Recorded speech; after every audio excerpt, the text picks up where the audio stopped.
Bonjour à tout le monde. Est-ce que vous pouvez m'aider à saluer celui qui est à gauche, à droite, votre voisin? Bonjour, bienvenue dans la présence de Dieu. Est-ce que tu peux sourire? Est-ce que vous pouvez sourire? Un petit sourire, un petit sourire. Alléluia, gloire au Seigneur. Nous sommes dans le livre de Proverbes. C'est notre passage de base. Alors que nous sommes en train de parler du travail, une bénédiction, nous sommes dans Proverbes chapitre 14, verset 23. Proverbes 14, 23, la Bible dit ceci.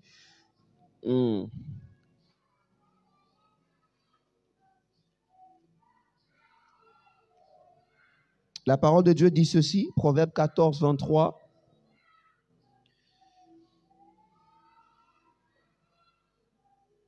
Tout travail procure l'abondance. Tout travail procure l'abondance. Amen, amen. Tout travail procure l'abondance. Mais les paroles en l'air ne mènent qu'à la disette. Tout travail procure l'abondance, mais les paroles en l'air ne mènent qu'à la disette. Nous sommes également dans Malachie chapitre 3. Le passage de Malachie, nous l'avons abordé le dimanche passé. Malachie chapitre 3, comme je le dis, ces deux dimanches, ce sont vraiment des enseignements que nous sommes en train de donner. On aura le temps de revenir avec nos prédications et permettez qu'on lise de plus en plus de passages afin de faire parler la Bible. Afin de faire parler la Bible. Malachie chapitre 3, verset 8. La parole de Dieu nous dit ceci.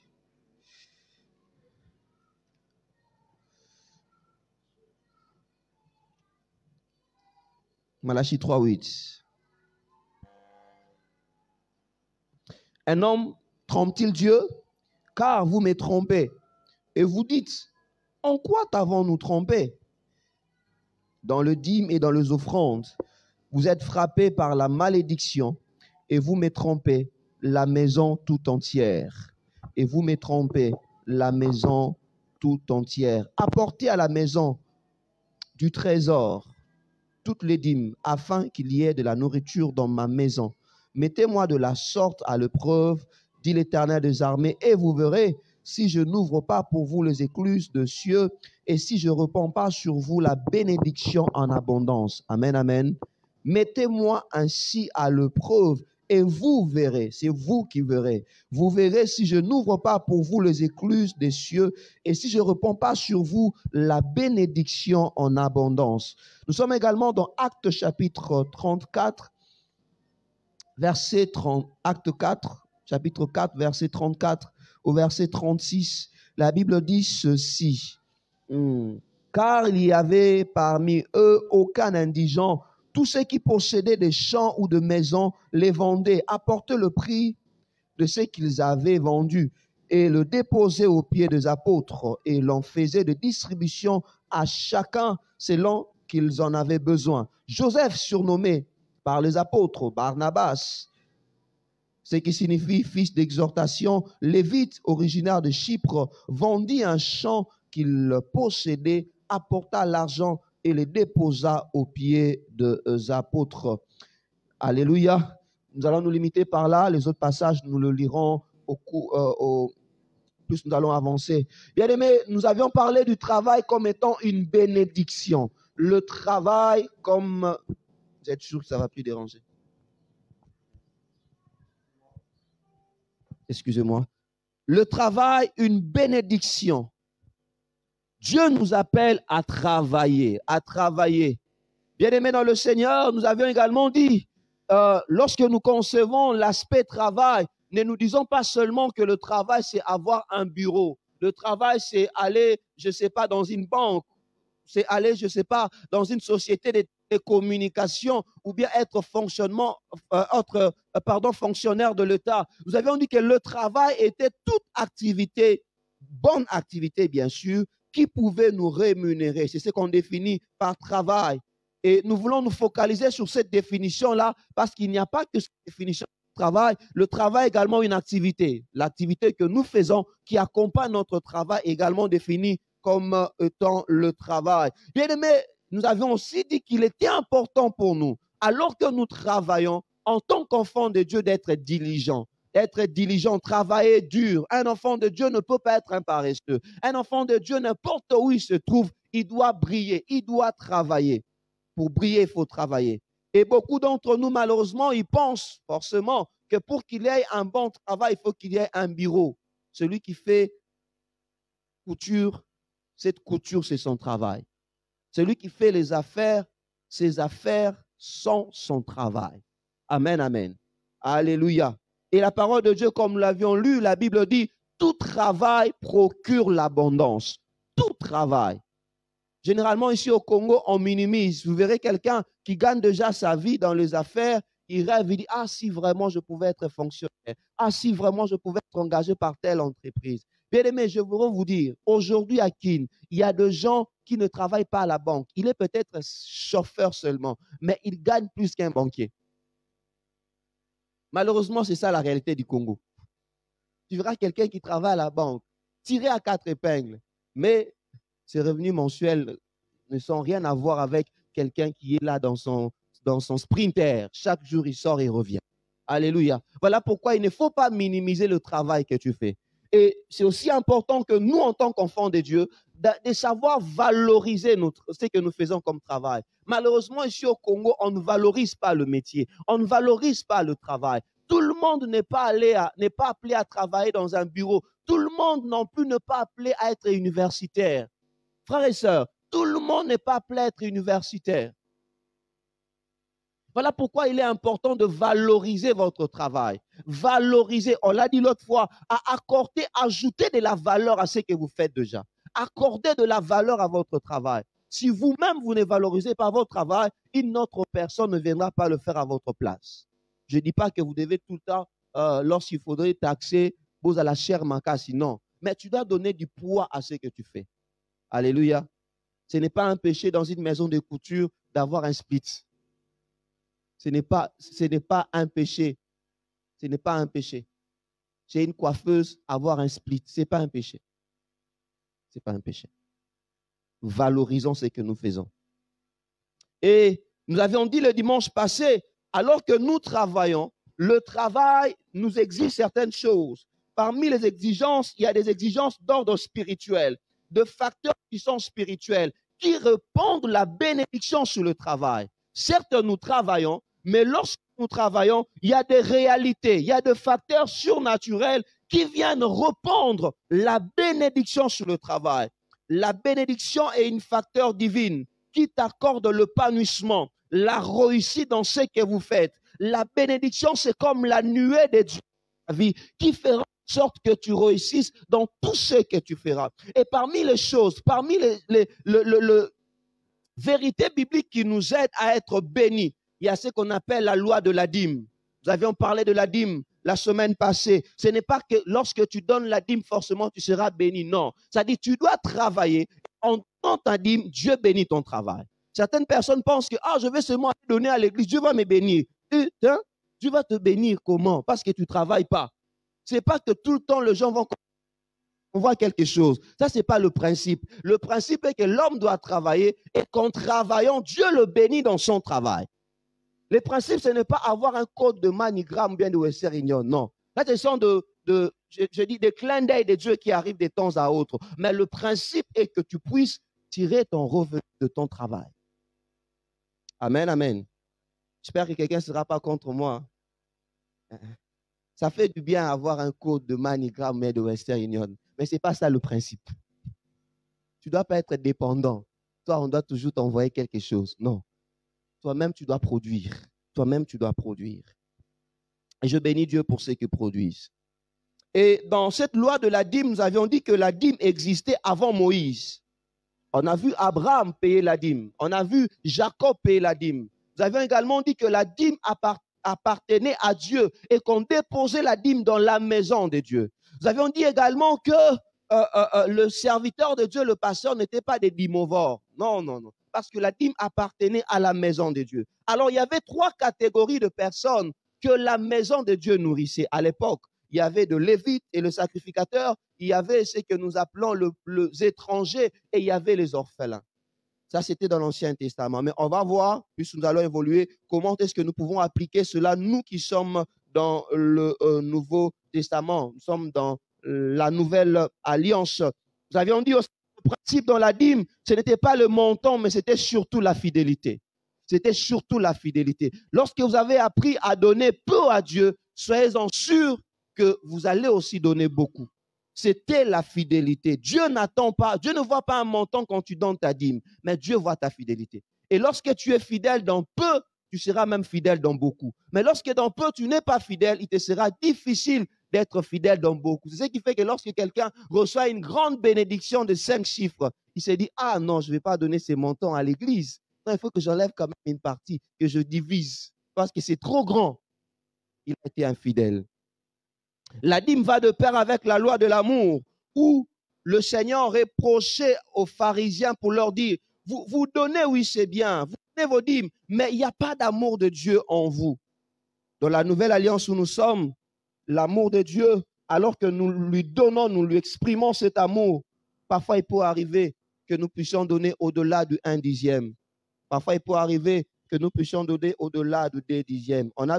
Nous avions pris l'exemple de chrétiens de l'église primitive qui étaient capables de vendre quelque chose et de tout donner à l'église. Pourquoi? Parce qu'il y avait de besoin.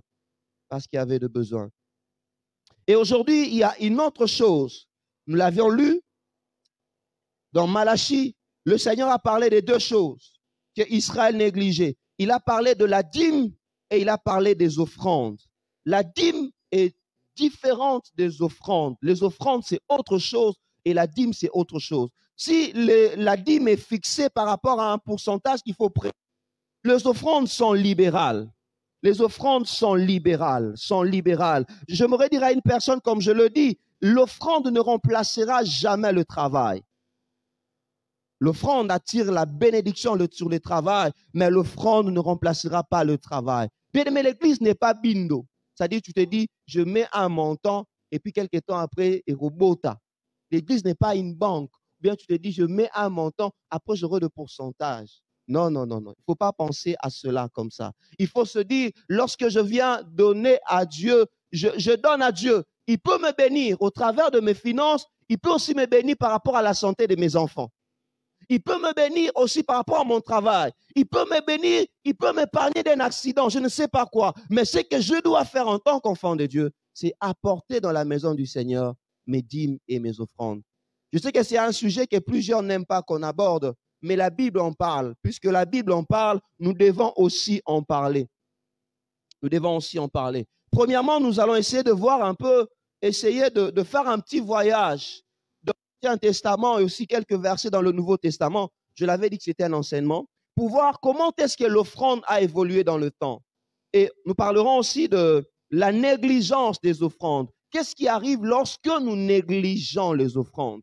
Lorsque nous négligeons les offrandes. L'Ancien Testament nous présente, montre qu'Israël était attaché. Même tous ceux-là qui ont vécu avant Israël, ils étaient attachés aux offrandes. Ils ne pouvaient jamais se dissocier des offrandes. On le voit par exemple avec Caïn et Abel. C'était le tout premier. Caïn et Abel, à part Dieu bien sûr qui a offert Jésus. Parmi les hommes, c'était le tout premier. Dans Genèse chapitre 4, verset 3 au verset 4, la Bible dit qu'ils ont offert à Dieu le fruit de leur travail. Caïn qui était un cultivateur, Abel qui était un berger, chacun a pris comme le prémisse de ses récoltes qu'ils ont donné à Dieu. Mais seulement le problème avec cela, c'était quoi? Abel, lorsqu'il donne à Dieu, il donnait avec foi, avec un cœur pur. Mais Caïn, lorsqu'il donne à Dieu, il n'avait pas un cœur pur. Voilà pourquoi la Bible dit, Dieu a vu l'offrande, a vu Abel et son offrande. Bien aimé, j'aimerais te dire, avant que Dieu voie ton offrande, Dieu te voit d'abord toi. Avant que Dieu approuve ton offrande, Dieu t'approuve d'abord toi. Voilà pourquoi l'offrande ne peut jamais remplacer la consécration de ta vie. L'offrande ne peut jamais remplacer la sanctification. L'offrande ne peut jamais remplacer la respecter, peut te dire, oui, je viens, j'offre à Dieu. Ce n'est pas parce que tu offres à Dieu que tes péchés seront enlevés. Non. Si tu vis dans le péché, tu dois te repentir et après tu offres à Dieu. Alléluia. Alléluia. Il y a des gens qui, pour se laver la conscience, se laver la conscience, ne pas être dérangé. Quand il commet quelque chose de grave, il prend une grosse partie, il va déposer à l'église. Frère, l'église pourra l'utiliser pour la conscience ou bien pour un besoin, mais vous, vous resterez dans votre péché. Et vous risquerez d'aller en enfer avec ce péché-là.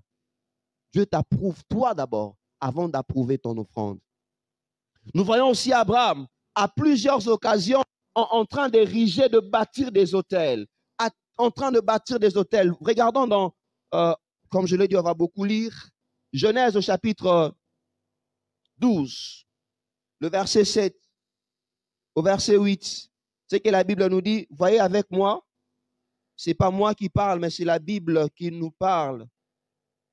S'il faudrait contester quoi que ce soit, contester la Bible et non moi. Voilà pourquoi nous voulons faire parler la Bible. Genèse chapitre 12, verset 7 au verset 8. La parole de Dieu dit ceci. L'Éternel apparut à Abraham et dit, je donnerai ce pays à ta postérité. Et Abraham bâtit là un autel à l'Éternel qui lui était apparu. Qu'est-ce qu'on dit? Abraham bâtit là un autel à l'Éternel qui lui était apparu. Encore le verset 8. La Bible dit, il se transporta de là vers la montagne, à l'orient de Bethel, et il dressa ses tentes, ayant Bethel et l'Occident, à l'Occident, pardon, et Aïe à l'Orient. Voyez ce que la Bible dit. Il bâtit encore là un autel, et il invoqua le nom de l'Éternel. Abraham continua ses marches en s'avançant vers le midi. C'est-à-dire, à chaque étape de sa vie, il avait cette habitude de bâtir des autels pour Dieu, de sacrifier quelque chose, de perdre quelque chose qu'il avait afin de l'offrir à Dieu.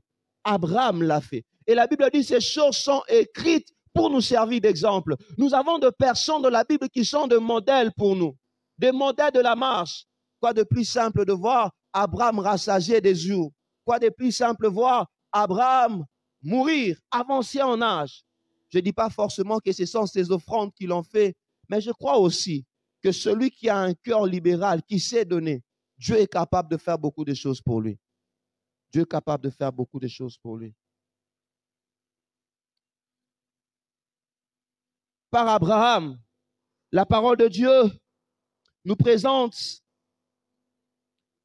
qu'Israël, avec Moïse, ils avaient tout un système d'offrandes. Ils avaient beaucoup d'offrandes, beaucoup de sacrifices. Comme je le dis, que la vie spirituelle d'Israël n'était jamais dissociée à l'offrande et au sacrifice. Que toute leur vie, c'était des offrandes, c'était des sacrifices qu'ils offraient à Dieu. Alors, je peux trouver beaucoup de sacrifices. Comme je le dis, ce sont des enseignements que nous donnons. Alors, souffrez que de temps en temps, nous lisons la parole de Dieu. Il y avait premièrement pour Israël des sacrifices qu'on appelait des sacrifices d'action de grâce. Ces sacrifices pouvaient être soit des animaux et c'était toujours accompagné des gâteaux. Imaginez à l'époque, toi qui aimes les gâteaux, qui aiment le croissant. À l'époque, on offrait des gâteaux. On offrait des gâteaux, bien sûr, avec des animaux. Voyons dans Lévitique chapitre 3. Lévitique au chapitre 3.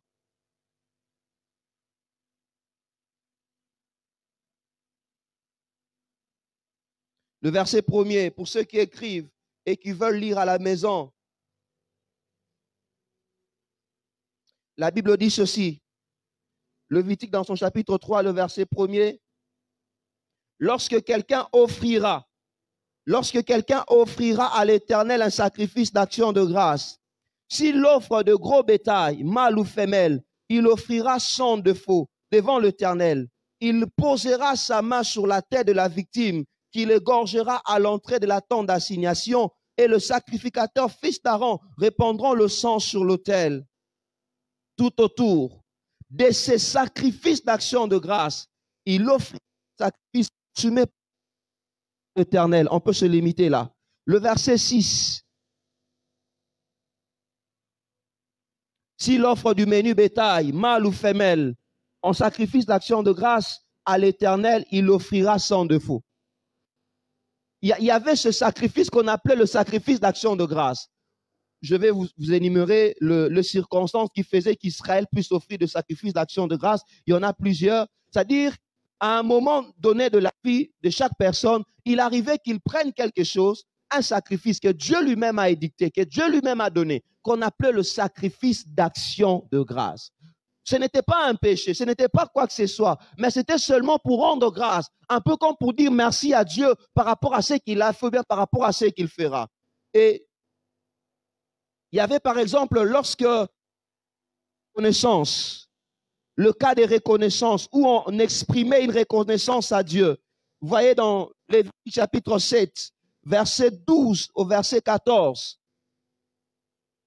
Lévitique 7, 12, 14. La Bible dit, si quelqu'un, voici la loi du sacrifice d'action de grâce qu'on offrira à l'Éternel. Si quelqu'un l'offre par reconnaissance, il offrira avec le sacrifice d'action de grâce des gâteaux sans levain pétris à huile, de galettes sans levain arrosées d'huile et des gâteaux de fleurs de farine frites et pétris à huile. Il arrivait qu'une personne par reconnaissance puisse offrir à Dieu quelque chose. Après avoir expérimenté une main de Dieu, après avoir expérimenté un témoignage, il arrivait qu'on offre une reconnaissance à Dieu. Et cette reconnaissance se faisait accompagner d'un sacrifice d'action de grâce. Où quelqu'un prenait ses gâteaux, il prenait ses galettes, il prenait son animal, il venait offrir à Dieu. Pourquoi par reconnaissance? Le sacrifice d'action de grâce est également offert pour l'accomplissement d'un vœu. Vous verrez dans Lévitique 16.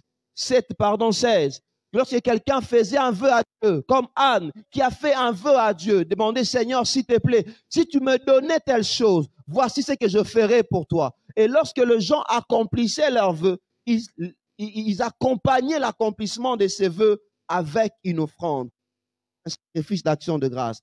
Le sacrifice d'action de grâce intervenait également pour la réconciliation.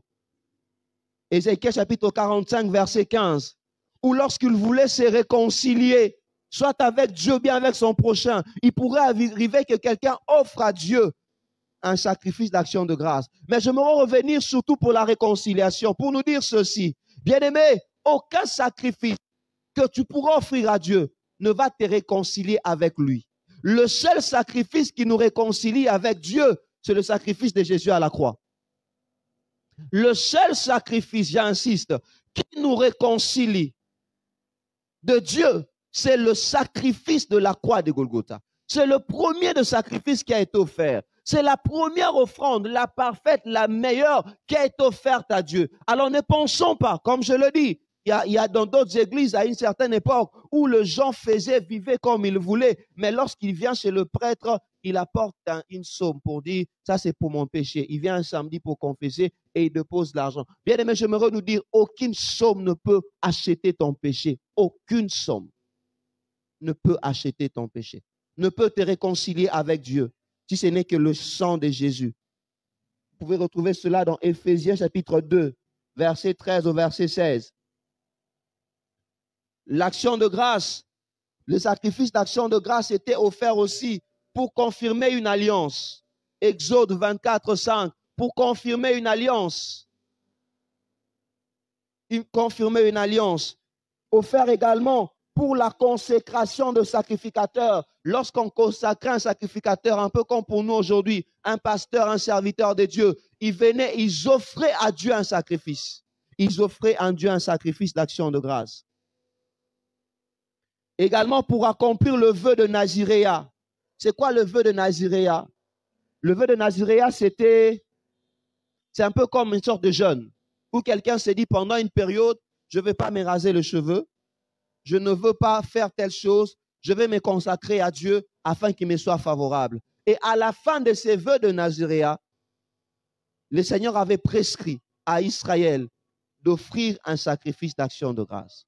À la fin d'un jeûne, il avait prescrit d'offrir un sacrifice d'action de grâce.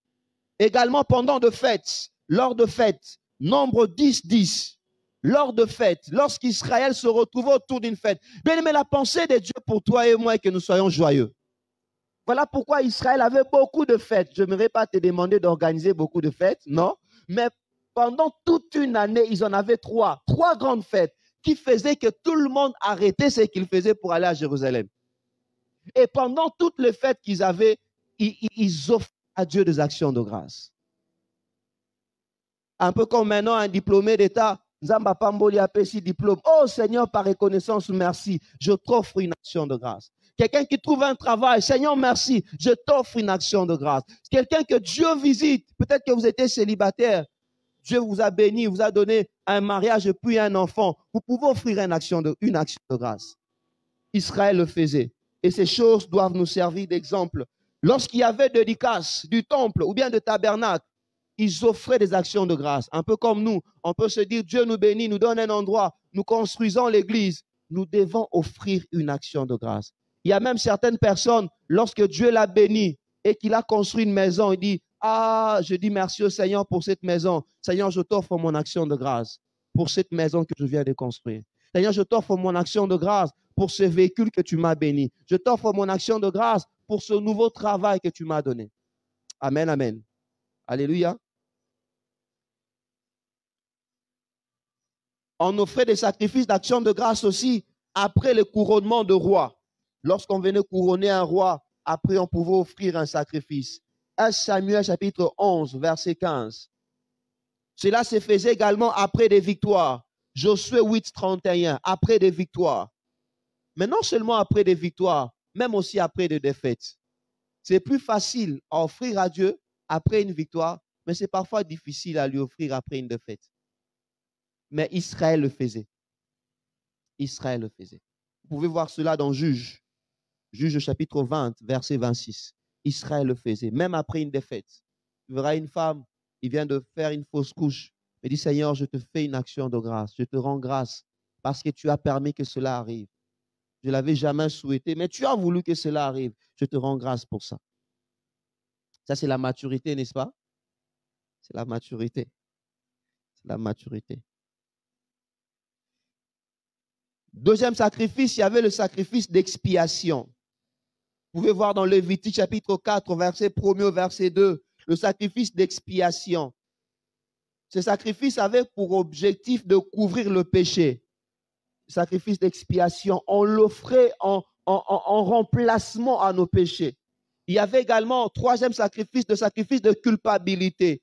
Le sacrifice de culpabilité, c'était le sacrifice qu'on offrait pour cacher la connaissance d'un crime, d'une faute.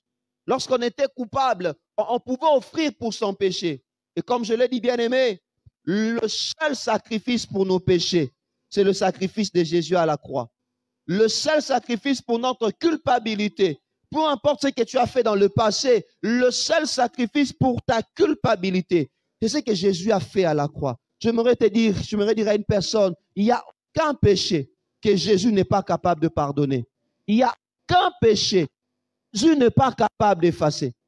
Il s'est offert pour nous. Alléluia. Amen, amen. Amen, amen. Alléluia.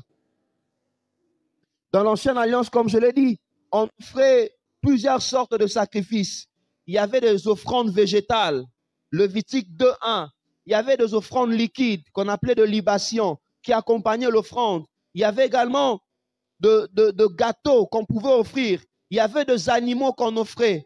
On voit même David en train d'offrir de l'eau. Il a offert de l'eau à Dieu. Et je n'aimerais pas nous dire à nous d'offrir des animaux, sauf si on est dans le village. Au village, jusqu'aujourd'hui, ça existe.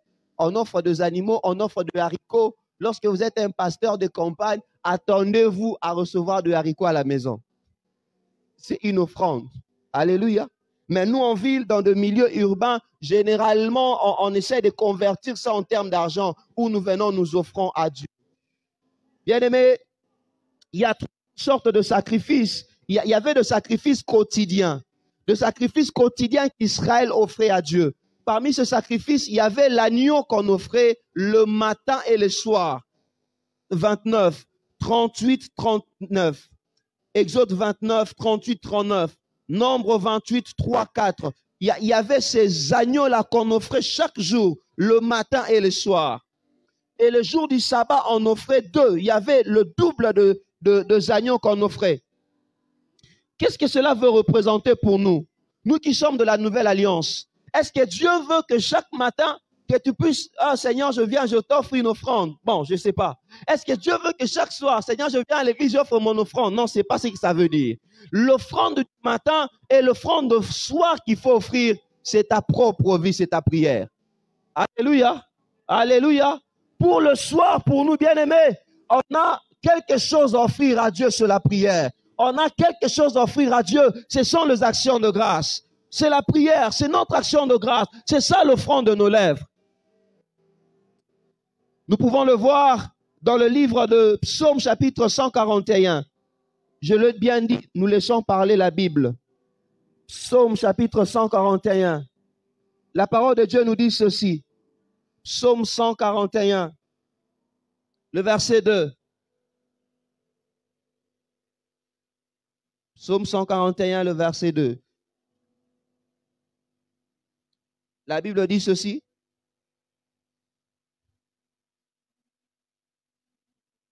Que ma prière soit devant ta face, et l'élévation de mes mains comme l'offrande du soir. Là, c'est David dit. David dit que ma prière soit pour toi chaque matin. Je peux me présenter devant toi. Je n'ai pas à t'offrir un sacrifice, mais j'ai à t'offrir ma vie. Bien-aimé, un homme de Dieu a dit que la prière, c'était le matin la porte qui nous permettait d'ouvrir la journée et le soir la clé qui nous permettait de fermer la journée. Bien-aimé, la prière, c'est notre kanga journée et notre fongo la journée. Alléluia. Alléluia. Dieu, dans cette nouvelle alliance, alors que nous devons lui offrir en remplacement à ses sacrifices quotidiens, Dieu veut ta vie. Dieu veut ta prière. Le Seigneur attend que le matin, quand tu vas te réveiller, que la première des choses que tu fasses, c'est pour lui dire merci. Tu dis Seigneur, merci, parce que tu m'as. Attends, tu peux même commencer à citer des choses pour dire Seigneur, merci. Lorsque je bouge mes jambes, je me rends compte que ça fonctionne. Lorsque je regarde mon cœur, je me rends compte que mon battement cardiaque est normal. Je me suis réveillé en forme. Mais il y a des gens pour dormir, il faut leur donner des médicaments. Il y a un grand artiste et musicien qui a secoué le monde. Cet homme-là, pour dormir, chaque soir, il devait prendre des cachets. Mais malheureusement pour lui, un jour, il a fait un surdosage et il est mort. Il en est parti. Même le sommeil, c'est une grâce. Je ne t'encourage pas à dormir à l'église. Mais même le sommeil, c'est une grâce. Je dis pas, le pasteur avait dit le sommeil, c'est une grâce. Donc pendant le message, non, pas ça. Mais le fait de dormir la nuit et de se réveiller, c'est une grâce. Alléluia. Et Dieu attend de toi une reconnaissance. Combien de fois Dieu te fait grâce? Mais tu n'es pas reconnaissant, nous ne sommes pas reconnaissants. Le Seigneur attend que le matin, que nous puissions bâtir notre hôtel de louange, que nous puissions bâtir notre hôtel de prière, que nous puissions établir cet hôtel pour dire, Seigneur, je te dis merci parce que tu m'as donné une journée. Et comme je bâtis l'hôtel de la louange, je commence à déclarer cette journée. Et le bonheur et la gloire vont m'accompagner. Je commence à déclarer cette journée que les faveurs vont m'accompagner. Je commence à déclarer sur cette journée que tout celui qui s'élèvera contre moi tombera à mon pouvoir. Je commence à déclarer sur cette journée que tout ce que mes mains vont toucher va réussir. Je commence à déclarer sur la journée parce que je érigeais mon hôtel de prière. Alléluia. Amen, amen. Et le soir, je ne rentre pas dormir comme tout le monde. Ah, pasteur, fatigue, comme nous autres quand on était célibataires. Arrivé que tu as travaillé toute la journée. Tu vas à l'église, tu travailles, tu prêches, tu conduis la prière. Quand tu rentres à la maison, au fandika on a fauteuil, boy. Au habite air au fandaki. Au habite air au lalaki. Mon soutika a commis des heures. Ça t'est déjà arrivé? Moi, ça m'est déjà arrivé à plusieurs fois. J'ai même brûlé mon repas. On a mis commis des heures. Eh, Seigneur, bon, Seigneur, fais-moi grâce. À 2 heures, on va nous sembler. Bon, je me disais toujours 2 heures, on va nous sembler la poignée. Pour on a l'obito, pour on a l'élo. Quand tu n'as pas clôturé ta journée dans la prière et que tu te réveilles à 2 heures, tu vas prier pour quoi? Pour hier ou bien pour aujourd'hui? Pour le deux. Pépé Loubo a dit que Dieu est le maître des temps et des circonstances. Le Seigneur va comprendre. Mais que Dieu nous aide. Je sais que ça demande une discipline, mais faisons de notre mieux de faire de ça notre vie. Alléluia. Ou lorsque tu te réveilles le matin, tu commences par la prière. Avant de dormir, tu dors par la prière. Et lorsque nous l'inculquons à nos enfants, il arrive mais parfois même que les enfants viennent demander, papa, on n'a pas prié, maman, on n'a pas encore prié.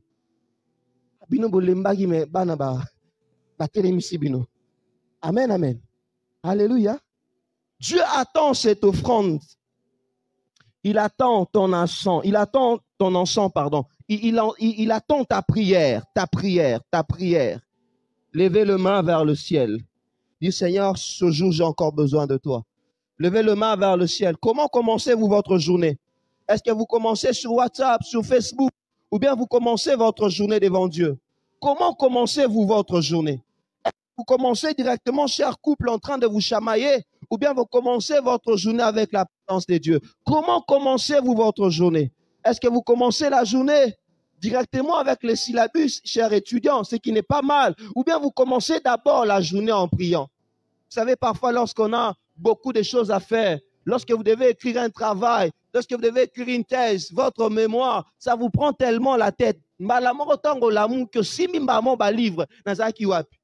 C'est bien, mais ce n'est pas l'idéal. L'idéal, c'est même avant de toucher ce travail, de bâtir l'autel de la prière. De bâtir l'autel de la prière. Même avant de toucher ton ordinateur pour travailler la nuit, commence d'abord par bâtir l'autel de la prière. Érige l'autel de la prière. Alléluia. Érige l'autel de la prière.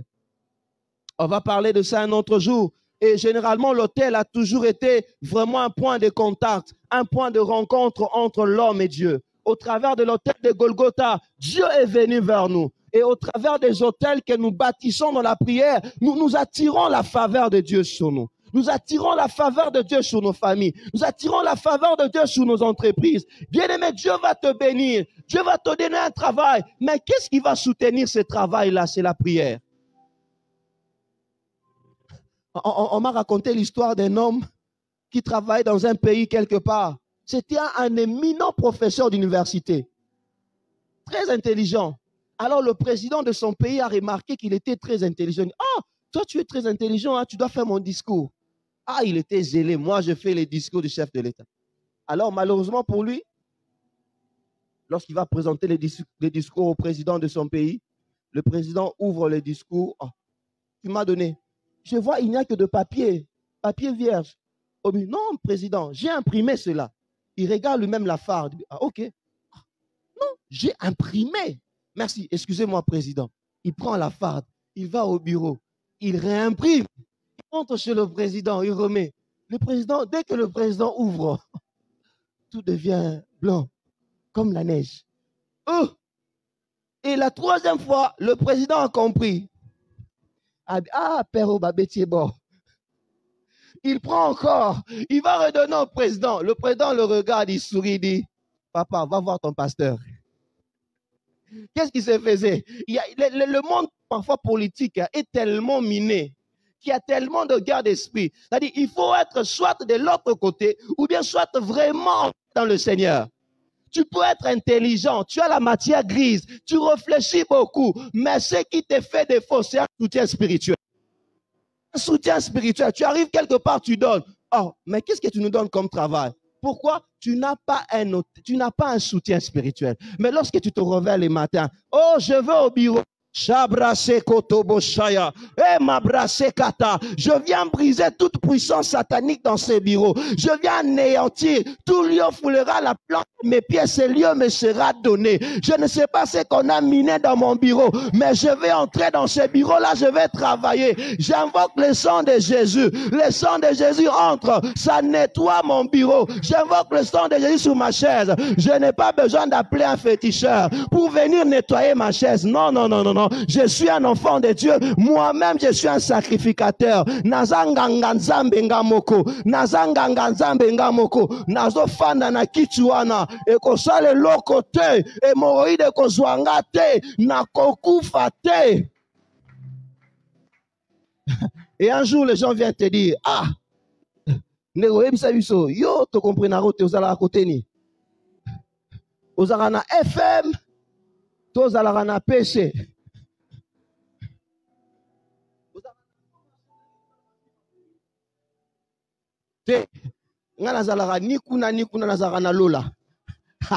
Parce que la Bible me dit, je suis avec Christ dans le lieu céleste. Je bâtis mon hôtel chaque matin. Nakangara journée nanga chaque matin.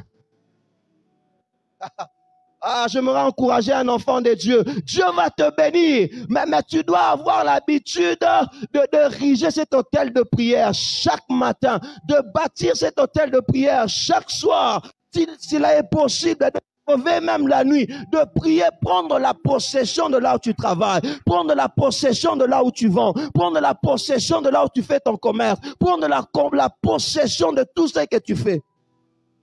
Est-ce que tu sais qu'il y a des choses spirituelles qui se font la nuit, qu'on ne voit pas? Des choses spirituelles qu'on ne maîtrise pas. L'ennemi peut préparer la mort.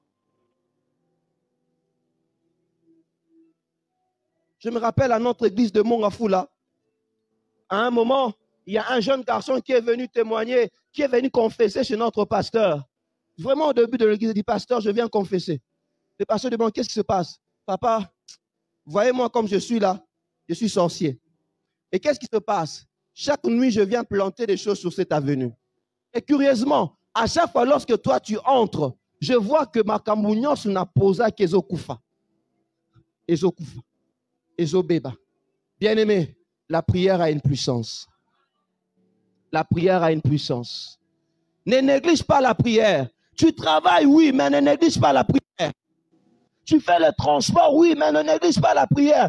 Peut-être que sur ce rond-point, tu as prévu un accident et que c'est toi qui devais tomber sur cet accident. Mais Dieu dit non, te laisse quand même accident où il y a mouké, mais à Koufate. À Koufate. Non, l'accident que non, et là, au moins, tu es comme là aussi longtemps que Zamba Zanayo. Le malheur peut arriver parfois, pas toujours. Mais le Seigneur le permet pour nous montrer que nos vies sont entre ses mains. Et prochainement, si ça arrive, Dieu n'a pas encore mis un point sur ma vie, je ne vais pas mourir. Dieu n'a pas mis un point sur ma vie, rien ne va m'arriver. Dieu n'a pas mis un point sur ma vie, qui se réunissent, qui fassent des coalitions, qui fassent, je ne sais pas, des dialogues, je ne sais pas quoi. Mais je sais une chose, que pendant qu'ils se réunissent, Dieu m'accorde la victoire sur eux. Parce que la Bible dit, ils viendront sur un seul chemin, mais ils seront dispersés dans ce chemin. S'ils seront dispersés, donc ils sont nombreux. Donc ils sont nombreux. Qui fassent des coalitions, Dieu est avec moi. Bien-aimé, offre à Dieu tes prières, offre à Dieu tes louanges le matin, offre à Dieu tes prières, offre à Dieu ton corps, offre à Dieu ton cœur, offre à Dieu ta vie. Au-delà des offrandes que nous pouvons lui donner, ces offrandes physiques, Dieu attend l'offrande de tes lèvres, ta louange. Dieu attend l'offrande de ta propre vie. Il dit dans le livre de Romains, chapitre 12, verset 1er, je vous en prie, ne vous conformez pas au siècle présent. Offrez vos corps comme un sacrifice. Bien-aimé, offre ta vie comme un sacrifice à Dieu. Ne te conforme pas par rapport à ce que tu vois, mais donne ta vie à Jésus. Donne ta vie à Jésus. Et les faveurs de Dieu seront sur toi. Les faveurs vont t'accompagner. Les faveurs de Dieu vont t'assister. Alléluia. Nous sommes arrivés à la fin de notre message. Peut-être un autre jour, on reviendra pour parler de la négligence des offrandes. Qu'est-ce qui arrive lorsqu'on néglige les offrandes? Lorsqu'on néglige l'offrande de soi-même, de sa propre vie. Lorsque nous négligeons l'offrande de Golgotha, que Jésus a fait la croix. Ou bien lorsque nous négligeons des offrandes que nous devons donner à Dieu. Qu'est-ce qui arrive? Il y a beaucoup de choses qui nous arrivent. Il y a la sécheresse qui peut arriver. Il y a la malédiction, comme l'a dit Malachie chapitre 3, verset 2, verset 9. Il y a beaucoup de mauvaises choses qui peuvent nous arriver lorsque nous négligeons à offrir à Dieu. Mais est-ce que dans le Nouveau Testament, retrouvons-nous des exemples de cas de personnes qui ont soutenu une œuvre, qui ont soutenu un ministère? Oui, les exemples sont légion. Voyons Jésus, chapitre 8, avec Jésus lui-même. Luc chapitre 8, verset 3. 8. La Bible dit, Luc 8, verset. La parole de Dieu dit ceci.